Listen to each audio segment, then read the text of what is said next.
poursuit chaque mardi notre compréhension des collectes, ces petites prières qui se trouvent après le Gloria à la messe, et plus particulièrement à la messe de dimanche.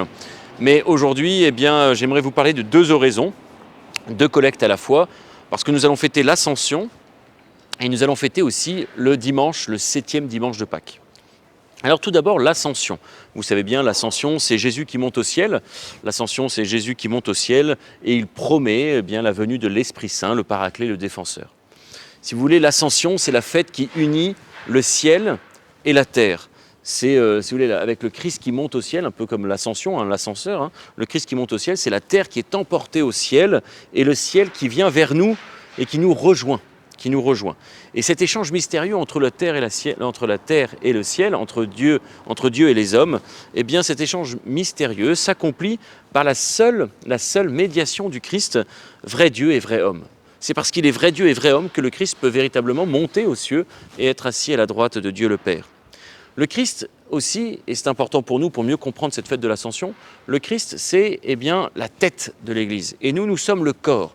Et donc si la tête est au ciel, le corps aussi est appelé à monter au ciel, est appelé à être à droite, assis à la droite du Père. Et c'est pourquoi nous pouvons dire nous-mêmes, et en toute vérité, que nous sommes ce qu'il est lui-même, à savoir des fils de Dieu depuis notre baptême. Mais ce que le Christ est de nature, nous sommes, si vous voulez, par participation, nous sommes comme des membres associés au Fils de Dieu. Et donc, il est important pour nous, et je vais lire la collecte de jeudi, justement, jeudi de l'Ascension, où nous disons « Dieu qui élève le Christ au-dessus de tout, ouvre-nous à la joie et à l'action de grâce. » Ouvre-nous à la joie et à l'action de grâce. Est-ce que le fait que le Christ monte au ciel, cela nous met en joie? Ou est-ce que nous sommes comme les disciples lorsqu'ils voient Jésus monter au ciel, un peu attristés? Car l'ascension de ton Fils est déjà notre victoire.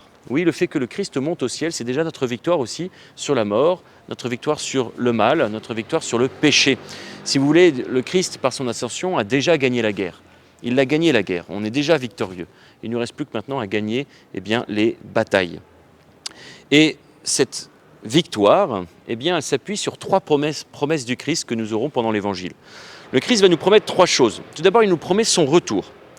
Le retour du Christ en gloire. Ça, c'est peut-être le désir le plus important que doit avoir le chrétien.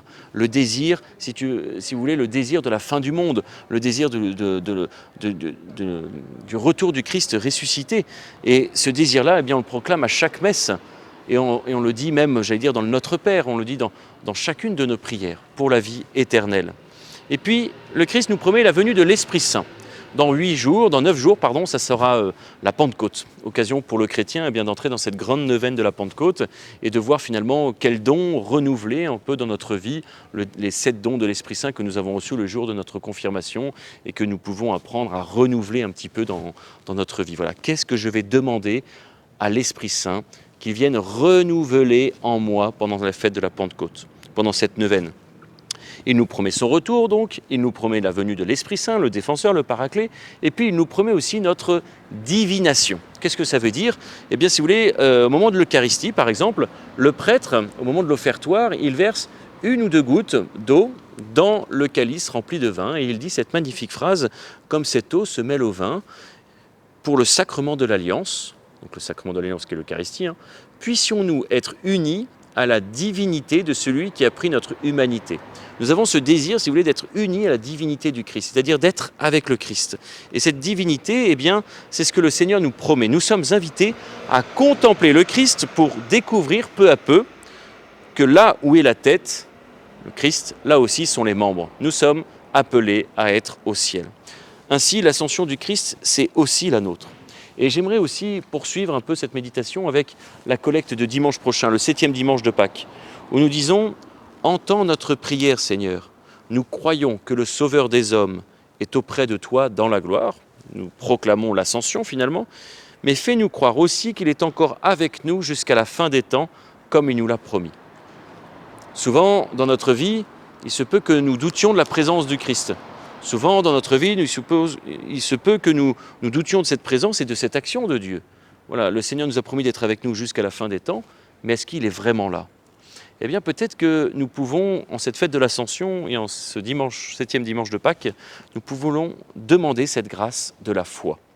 La foi qui est une grâce que Dieu nous donne, la foi de savoir que eh bien, le Seigneur est à mes côtés, le Seigneur est avec moi. Si vous voulez, c'est ce qui fera dire à Sainte Thérèse de l'Enfant Jésus, hein, et je vous la cite, « Puisque Jésus est remonté au ciel, je ne puis le suivre qu'aux traces qu'il a laissées, mais que ces traces sont lumineuses, qu'elles sont embaumées. Je n'ai qu'à jeter les yeux dans le Saint-Évangile, aussitôt je respire les parfums de la vie de Jésus et je sais de quel côté courir. » Autrement dit, Sainte Thérèse de l'Enfant Jésus, elle nous dit, voilà, Jésus est monté au ciel, je ne peux pour l'instant pas le suivre véritablement, je ne peux le suivre que par participation, mais je peux déjà le retrouver dans la Bible, je peux déjà le retrouver dans les saints évangiles, je peux déjà le retrouver dans ma vie de prière, dans la vie sacramentelle, à travers l'Eucharistie, la confession, vous voyez, et déjà comprendre là où le Seigneur m'envoie. Et ainsi, eh bien, comme nous dirons à la fin de l'oraison de l'Ascension, nous sommes les membres de son corps, Jésus nous a précédés dans la gloire auprès de Dieu, et c'est là que nous vivons en espérance. Vivre en espérance sur terre, c'est quoi? Eh bien, c'est avoir ce désir de la vie éternelle, c'est avoir ce désir d'être avec Dieu, c'est finalement avoir cette conviction qu'il me faut, comme chrétien, eh bien, vivre sur terre comme au ciel. Amen.